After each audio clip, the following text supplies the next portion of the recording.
siang teman-teman, perkenalkan saya Dharma Manurung, instruktur teknik pendingin di Pusat Pelatihan Kerja Daerah Jakarta Selatan. Pada hari ini saya akan menjelaskan tentang menggunakan perkakas tangan dengan unit kompetensi C28 Blok 18.001.2. Nah, di sini mungkin pertama-tama akan saya jelaskan apa sih perkakas tangan di sini. Nah, perkakas tangan di sini adalah didefinisikan adalah segala sesuatu peralatan yang digunakan dengan menggunakan kekuatan tangan. Jadi dalam hal ini semua perkakas ini selain digunakan menggunakan tangan, tapi berfungsinya ataupun pengoperasiannya kita hanya menggunakan dengan tangan kita sendiri, kekuatan tangan. Jadi bukan karena kekuatan listrik ataupun kekuatan peralatan yang lainnya. Kurang lebih seperti itu. Di sini ada beberapa perkakas tangan yang sering digunakan di dalam teknik pendingin.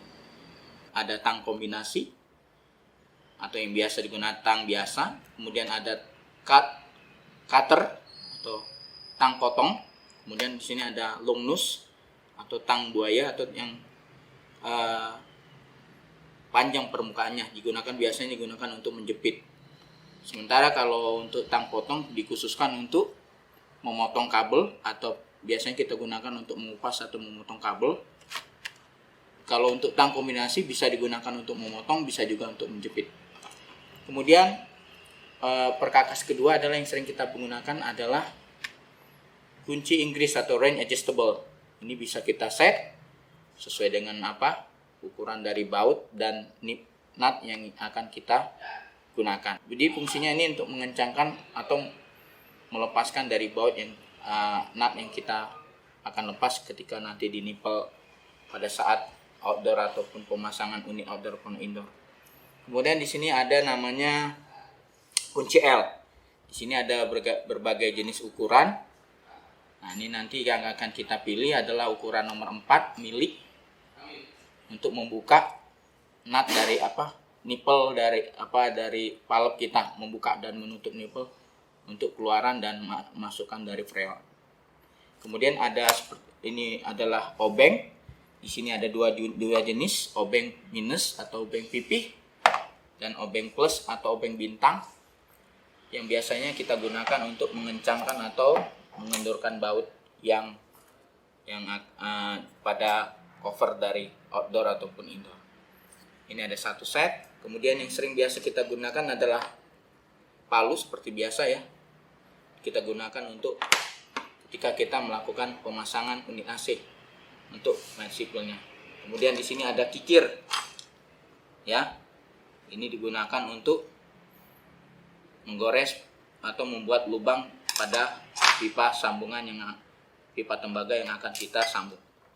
Kemudian di sini ada cutter atau pemotong, ya, silet pemotong untuk biasa kita untuk mengupas kabel ataupun untuk mengupas dari bungkus dari pipa AC yang harus kita kupas untuk ketika kita untuk memotong kabel. Kemudian di sini ada beberapa macam. Ini kunci ring pas satu set. Yang biasanya kita gunakan adalah kunci ukuran nomor 22 dan nomor 17. Ya, jadi kita untuk ini adalah contoh nipple yang kita gunakan untuk mengencangkan atau menggunakan dengan kunci ring pas. Kurang lebih seperti itu untuk perkakas tangan yang biasa yang kita gunakan di dalam teknik pendingin. Tetapi ada lagi satu perkakas tangan yang khusus digunakan hanya di kejuruan teknik pendingin. Baik, saya akan jelaskan. Mari akan jelaskan satu persatu.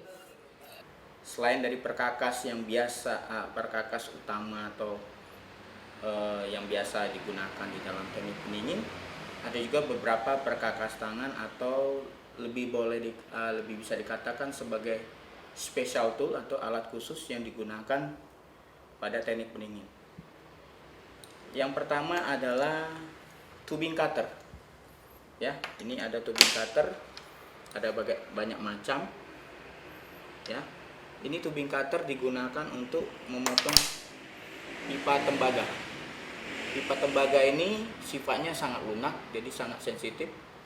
Jadi harus menggunakan alat pemotong khusus, yaitu tubing cutter, untuk memotong pipa sesuai dengan ukuran yang kita gunakan. Kemudian setelah pipa kita potong, kemudian ini ada namanya rimmer. Rimmer ini untuk menghaluskan sisi bagian dalam dari pipa dan bagian dari sisi luar. Jadi yang runcing ini digunakan untuk membersihkan diameter dalam dari pipa, dari kotoran dan mungkin dari bekas sisa potongan. Dan yang bagian belakangnya ini digunakan untuk membersihkan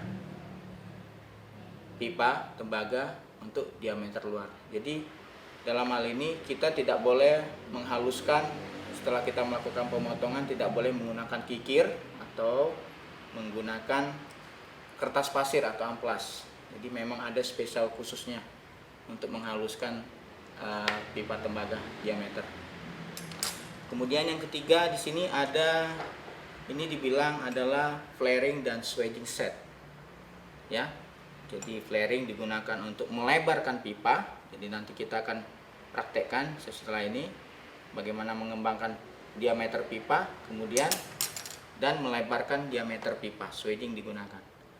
Ini satu set khusus, tapi ada juga yang model seperti ini khusus untuk flaring, ya. Jadi bentuknya runcing, hanya untuk flaring, untuk melebarkan.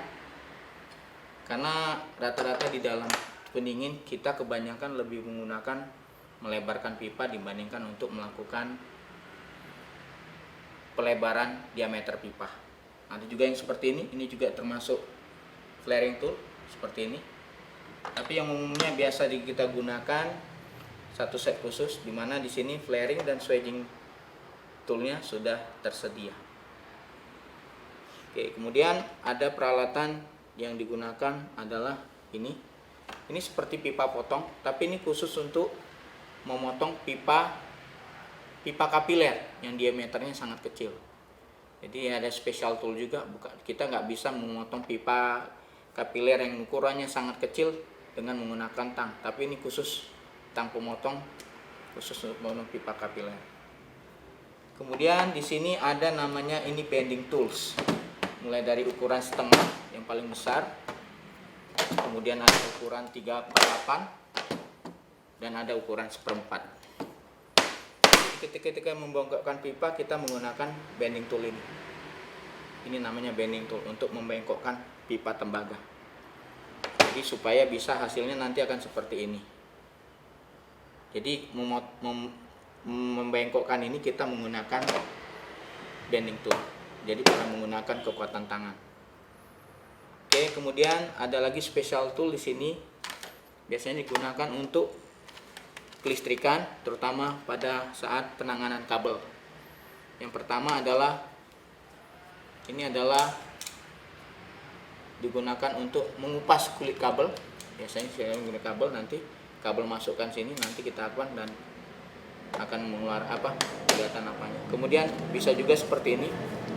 Ini juga dibilang pengupas kabel, kulit kabel ya. Oke, kemudian yang ini adalah crimping tool. Ini biasa digunakan untuk ketika kita melakukan penjepitan skun kabel, untuk mengepres kabel dengan skunnya. Jadi menggunakan ini crimping tool. Tergantung diameter dari tool itu skun masing-masing. Kurang lebih itu. Ini adalah water pass ya, ketika gunakan untuk mengukur posisi level dari unit outdoor dan unit indoor ketika kita melakukan pemasangan. Kemudian di sini juga ada namanya bor tangan ya. Ini bor listrik tapi memang tetap juga menggunakan kekuatan tangan, digunakan ketika untuk melakukan pengeboran di nabul, terutama di bagian dinding beton, baik itu terutama dipakai di outdoor ataupun di bagian indoor untuk menempatkan visor dan di nabul. Oke, selanjutnya special tool atau peralatan khusus yang digunakan dalam pendingin adalah ini dinamakan adalah manifold gauge. Ya, ini termasuk alat ukur mengukur tegangan, dan bisa mengukur untuk temperatur. Jadi manifold gold ini ada 3 selang. Yang pertama ini yang warna biru ini adalah untuk selang low pressure atau LP. Kemudian yang kuning ini biasanya digunakan untuk selang servis, baik itu ke vakum pump maupun ke, dalam hal ini contohnya adalah ke can refrigerant. Dan yang selang merah ini untuk tekanan tinggi. Oke, selain dari ketika dalam melakukan servis, baik itu melakukan pemasangan unit AC ataupun melakukan pembongkaran untuk melakukan servis besar atau servis ringan, ketika ada alat khusus yang digunakan, ini adalah namanya vakum pump, yang digunakan fungsinya untuk membuat vakum atau menghilangkan kotoran ataupun udara yang terdapat di dalam pipa sambungan unit indoor dan unit outdoor. Jadi digunakan ini. Jadi dia untuk menghisap baik itu kotoran maupun uap air ataupun udara yang tidak diperlukan di dalam sistem pendingin. Karena sistem pendingin refrigeran harus bersifat murni supaya sistem refrigerasinya boleh beroperasi secara sempurna.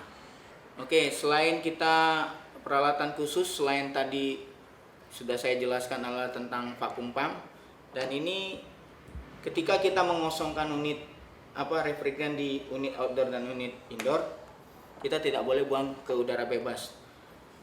Salah satu alat untuk memindahkannya adalah kita menggunakan recovery mesin. Dan ini tempat penyimpanannya adalah disebut dengan recovery tank. Jadi ketika untuk mengosongkan ini, kita gunakan alat ini untuk memasukkan refrigeran yang ada di unit AC outdoor dipindahkan ke recovery tank. Oke, peralatan terakhir atau special tool di dalam teknik pendingin adalah jet pump atau steam. Ini adalah alat yang biasa kita gunakan untuk melakukan pembersihan unit AC di indoor maupun di outdoor dengan menggunakan namanya steam atau jet pump. Ini peralatannya, ini ada pompanya, ini ada selangnya, dan ini ada jet pumpnya untuk menembakkan air ke radiator, sirip-sirip radiator pada indoor ataupun di kondensor. Kurang lebih seperti itu. Demikianlah peralatan perkakas dan peralatan khusus yang biasa kita gunakan di dalam teknik pendingin. Semoga informasi ini bisa memberi manfaat dan memberi pengetahuan kepada Anda sekalian. Terima kasih.